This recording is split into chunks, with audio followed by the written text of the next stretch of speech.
Welcome, everybody. Hello in Internet Land. Welcome to the first KiSSiT WiP, or Work in Progress seminar, that's going to be recorded.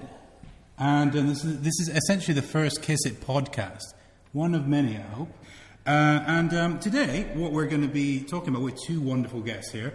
We have Dr. Varsha Panjwani, yes? That's correct. And Koel Chatterjee. Sorry, well, at least you won't get my Finnish name. I have to pronounce that. That's madness. So today's session is going to be Indian Shakespeares on screen, identity, politics, and entertainment. So what we're going to do first is we're going to talk a bit about the project, because this big project is going to have its penultimate, one of the combination points is going to be the upcoming conference, Indian Shakespeares on Screen.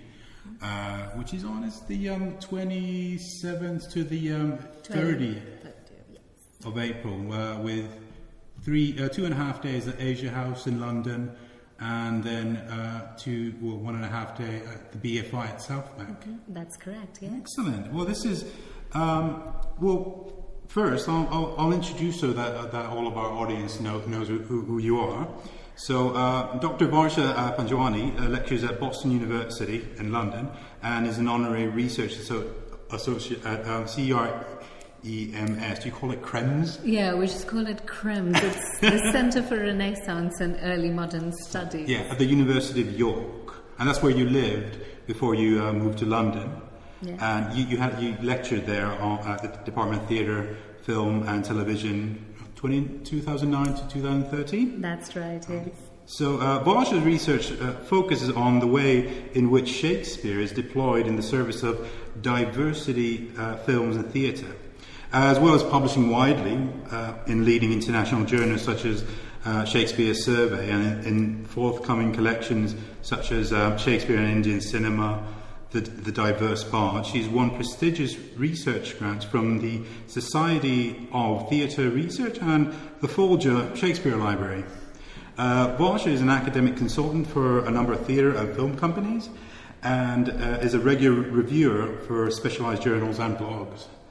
And our second guest, my colleague, Koel Chatterjee, is... why am I doing that? Chatterjee. Please say it again, Koel. Chatterjee. Okay, thank you. She's a doctoral candidate at Royal Holloway, University of London. Her research focus is the adaptation of Shakespeare in Hindi film industry after Indian independence. Originally from Kolkata, India, she also is mapping connections between Bengali adaptations of Shakespeare and Bollywood remediation of his plays. She's a global Shakespeare editor at the Shakespeare Standard and a freelance writer for Shakespeare magazine. So welcome. First, the project of Indian Shakespeares on screen. As far as I understood, could you talk a bit more about, just open up that word, because Indian Shakespeares is not just Bollywood, is it? So there's many languages in India, not an Indian language as some people might presume, so there's many cinemas as well. Absolutely. Do you want to kind of address that, Cole, first? Well, yes, you're right in saying that there's no language called Indian. There are several Indian languages. There are several Indian industries, cinema industries. Bollywood is probably the biggest grosser in terms of, by the 1930s, Bollywood was producing about 200 films a year. Now it's gone up to about 800 films a year. The next in line is Telugu cinema down south. There are a lot of different Indian Shakespeares, and the conference is one of the venues that we're trying to showcase that at. Yeah, and even kind of, a smaller, newer cinemas are emerging. So, for example, I'm going to be talking about the independent cinema scene in India. So this conference really opens that up. We're wanting to go beyond Bollywood and addressing the entirety of Indian cinema and Shakespeare's contribution to it. So where does Shakespeare come in? Because there's a rich tradition within Indian theatre, going back to the 19th century. But how does Shakespeare come into the cinema and film industry there? So Shakespeare was made compulsory as part of the Indian Education Act. Well, did I get that right? Yes. It was in the late 1800s when the British wanted to have a class of Indians who could speak like them, who could do the business of state with them. So, and Shakespeare became very fashionable at that time, at the turn of the century, then in the late 1800s, early 1900s, where amateur performances were like part of the cultural scene. You had professional performances. There were theatres for the natives and theatres for the colonizers. It was quite a big thing. And that's also the time when film came to India. So obviously when people started experimenting with film, they started, taping performances of Shakespeare because that was the most fashionable thing happening then. So automatically what happened was all the different regions started to absorb Shakespeare, and through the kind of performance tradition and through the education system. The interesting thing, however, is that Shakespeare was introduced to India as a means of undermining indigenous languages and indigenous art forms. But interestingly, as things, never work out as they want them to, and good for us, what happened was that instead of westernizing the natives through Shakespeare became indigenized. So that was kind of, a very interesting thing. And that is something that we'd probably be talking about, that, how Shakespeare has become Indianized rather than the other way around. So where did this the idea for the Indian Shakespeare's on screen? Where did it come from? How did that develop? My first memory of it is an absolutely lovely summer's day, where Taya Buckley, who's also working on this project, Dr. Preeti Taneja, again one of our collaborators on the project, Koil and I met for brunch. Yes, Sunday morning brunch. And we started talking about Shakespeare and Indian cinema, and we discovered that we were all excited about the way Shakespeare is being employed in Indian cinema for shaping identities, raising issues, and so on. But an argument broke out between us, and we started arguing about our favorite or the most significant and important Indian Shakespeare. And we realized that although we were bound together by this topic, we had absolutely different cinematic tastes. So this kind of, discussion after brunch, we thought, let's go for a coffee and continue it there, which then became dinner. Yeah. And by the time we were having dinner, we thought we do have a project on our hands. But then technically the project started a long time ago. I mean, Shakespeare in Bollywood is my PhD subject. So, 2014 we had a very small, Preeti and I, Preeti was also doing her PhD at Royal Holloway in those days. So I kind of took the idea to Preeti that I would like to do like a one-day conference on Shakespeare in Bollywood.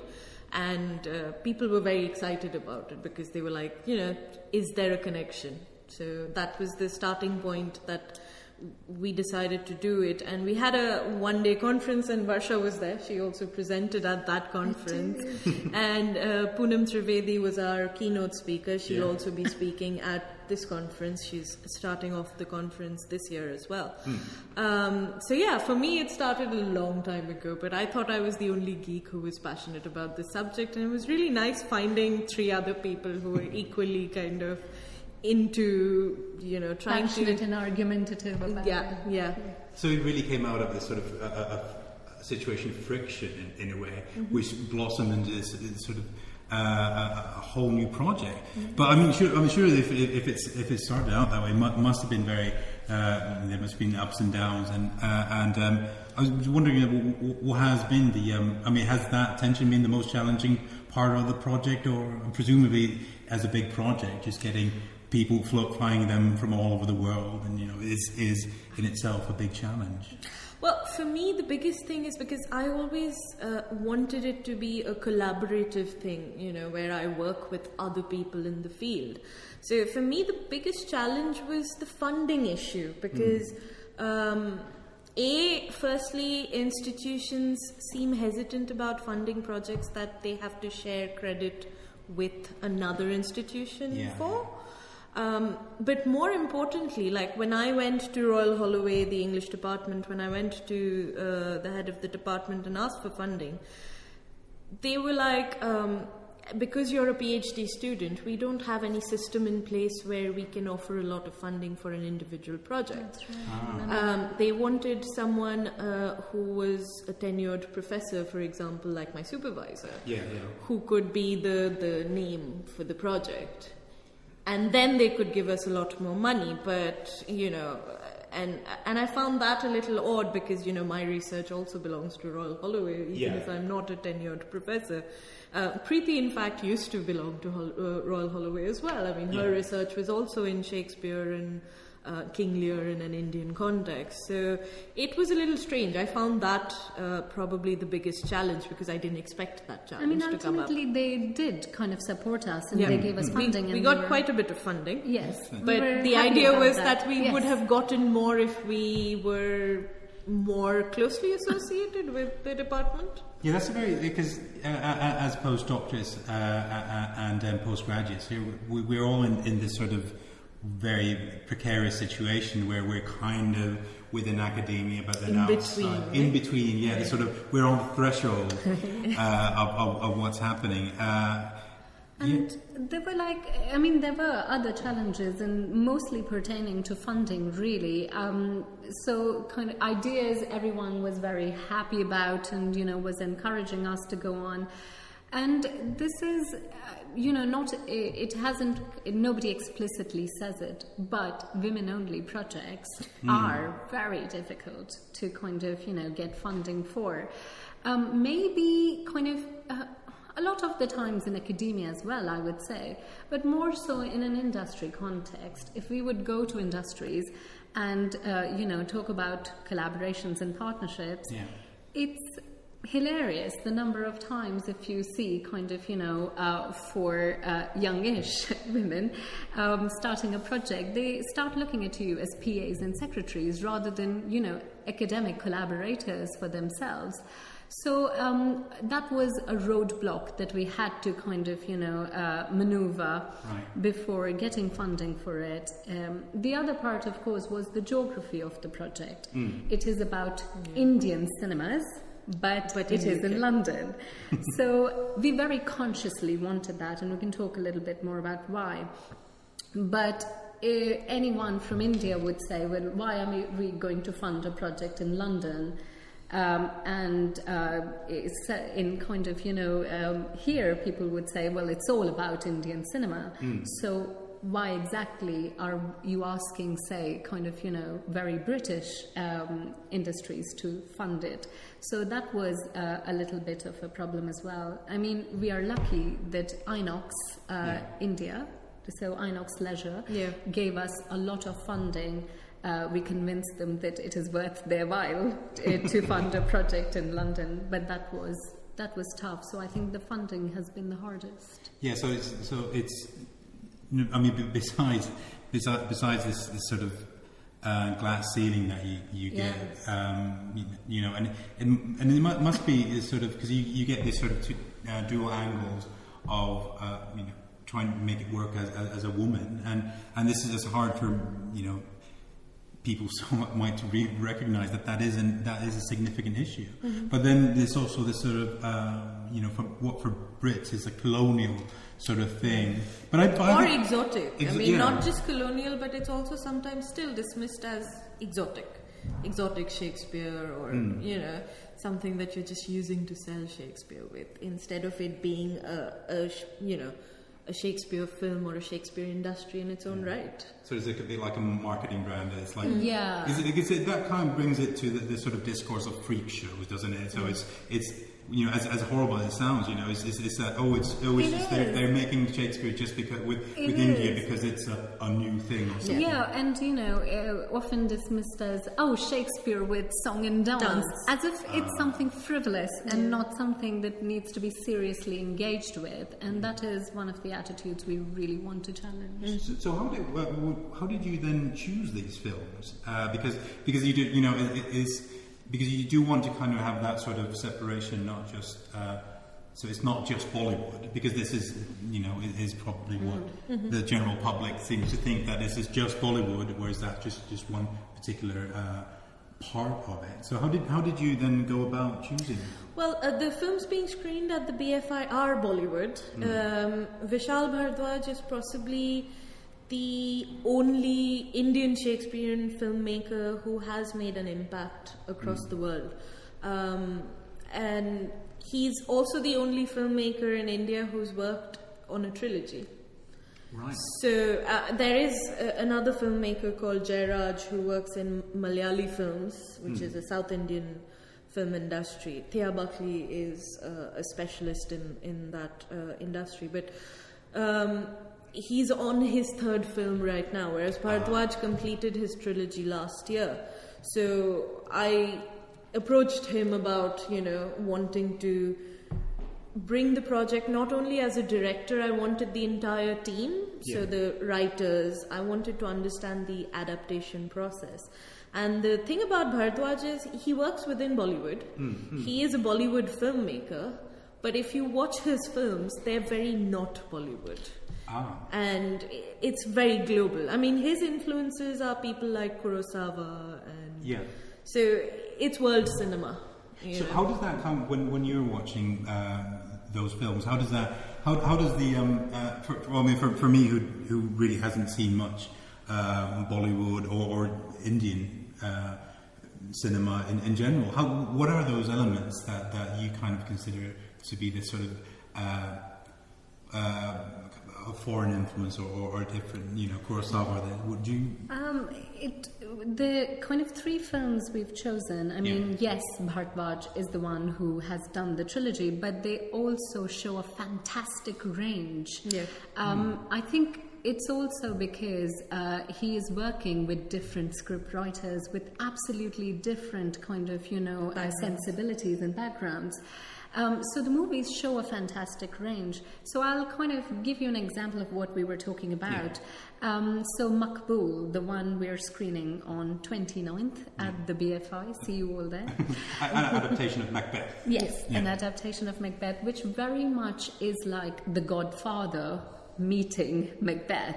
It's set in Mumbai, but in the Mumbai underworld. So you very much get glimpses of The Godfather, and obviously he has managed to do it so that you get glimpses of that, but it also is very much kind of, you know, close to the text, not in story but in language, and really uses Hindi and Urdu to kind of, you know, bring that adaptation across. With Omkara, I think you'd agree with me, is the most Bollywood of the three. And the most popular worldwide. I think Omkara is the one film that a lot of people have watched. So the adaptation of Othello. And then again, talking About Haidar, the adaptation of Hamlet, again, that has influences. It talks about a very particular Indian situation, which is 1990s Kashmir. And so kind of, you know, Indian history and politics is really important to that film. And in fact, he collaborated with Bashrat Peer, who also wrote Curfewed Nights, which is, he's a Kashmiri journalist, so that's an account of 1990s Kashmir. So on the one hand, it is so Indian, but in its kind of cinematography, you would absolutely see influences of Kurosawa or even Branagh with kind of, snow all the time. Yeah. So this is how he mixes both. His team, his cinematography team, the people he's worked with across the 3 films, I forget the name of his cameraman. He was trained in Los Angeles. So there's the Hollywood angle there. I mean, in the way that, like in Omkara, for example, the green-eyed monster of jealousy. So Iago is shot through a green filter throughout. So those Hollywood tricks have been employed. The things that Bollywood cinema wasn't using as much before. Yeah. It started now. Bollywood cinema is using a lot of technicians from Hollywood now. So it started, but Vishal Bhardwaj is probably one of the first few people who's started that whole having the same crew and, kind of using similar techniques, and he's developed, I mean, across the 3 films, you can actually see his development as a filmmaker as well. I mean, you can see that not only his development, but in the way Indians are reacting to Shakespeare. Yeah. Now, you can see that through, because like when he took Maqbool to his financier in the beginning, his financier didn't want to produce it because it was like, it's on Shakespeare, it'll be too serious for Bollywood audiences. That's true. Right. So, and now you've got Haider, which came out to Haider is probably the most un-Bollywood-like film, but it did quite well. Yes. So they're commercial successes as well. That's right. And there were people, I mean, Omkara has a few of the biggest stars in it, Bollywood stars in it. Right. It got a lot of funding as well. So. So it's so that at the conference you have Bhardwaj talking as well as the screenwriters for all 3 films. Yes. Robin Bhatt. Abbas Tayarwala, who's the writer for Maqbool, Robin Bhatt for Omkara, and Basharat Peer for Haider. Well, you managed to put all this massive thing together with really big names. So what about this? I mean, what's the about this project that you guys kind of are most excited about? Or I mean, you must be proud of just having this big 4-day event and happening in a couple of weeks. Well, for me, it's like right from the beginning, I wanted collaboration. I wanted people talking to each other. So the very idea of getting filmmakers in the same room with academics, with practitioners. We've got Carol Jame coming there to read a script that she's working on, an adaptation called The Merry Wives of Munna. We've got people from Microwave India coming to talk about their upcoming film, The Hungry, which is on Titus. So, the idea of having a full conversation between academics, practitioners, filmmakers, and getting them to see each other's perspectives, because there's sometimes quite a bit of disconnect. Yeah. Unless people have those conversations. So for me, that's the most exciting thing that we've managed to kind of get everyone into the same room. And from different... perspectives and from different angles, and people who want to talk to each other. Yeah, I'm just excited about the fact that, an entire project on Indian cinema and Shakespeare is happening in London, right in the middle of all of these 400 Shakespeare 400 celebrations. Yeah. So for me, that was a big thing because, I said about how we were very conscious that we wanted this event to be happening in London. The reason for this was our belief that Indian cinema, Shakespeare in Indian cinema is a global subject. Yeah. And so we wanted to put it right in the middle of all of these celebrations that were happening.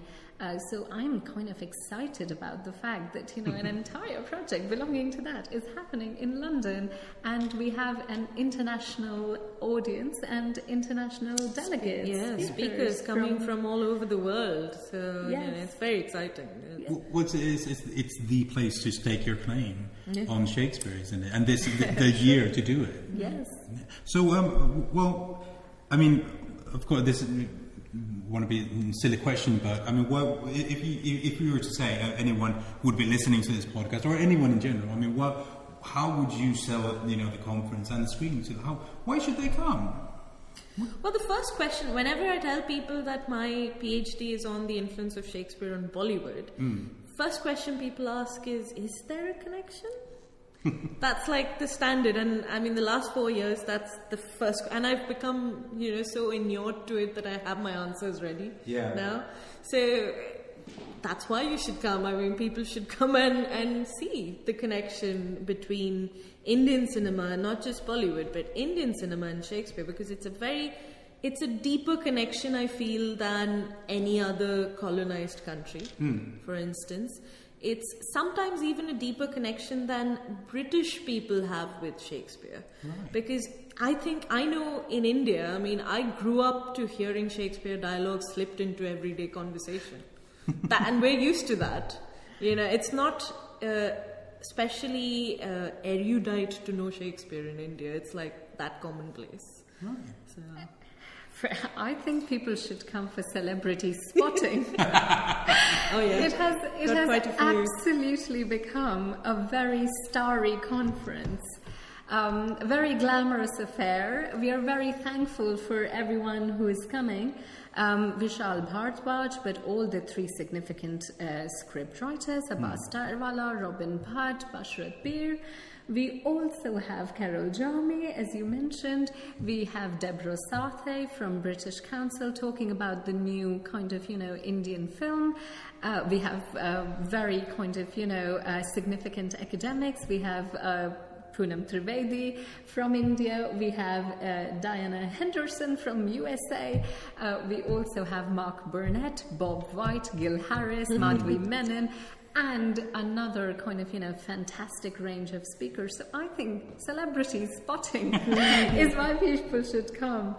But on a more serious note, I think they will enjoy it if they come and experience them. These films are amazing in their own right. And people should come because, Britain is a multicultural society. So Shakespeare is really shaping identity and politics and is a way to talk about these issues. And I think a multicultural society like Britain should engage with that. Oh, excellent. Well, before we move on, just a reminder of everyone, if you still have time, go and check out www.indianshakespearesonscreen.com, where you can get tickets for the conference and for the screenings at the BFI. So go check that out. I'll put links everywhere I can and whatnot, so you can find them. And they're selling out fast. There must be, and there are limited spaces. So.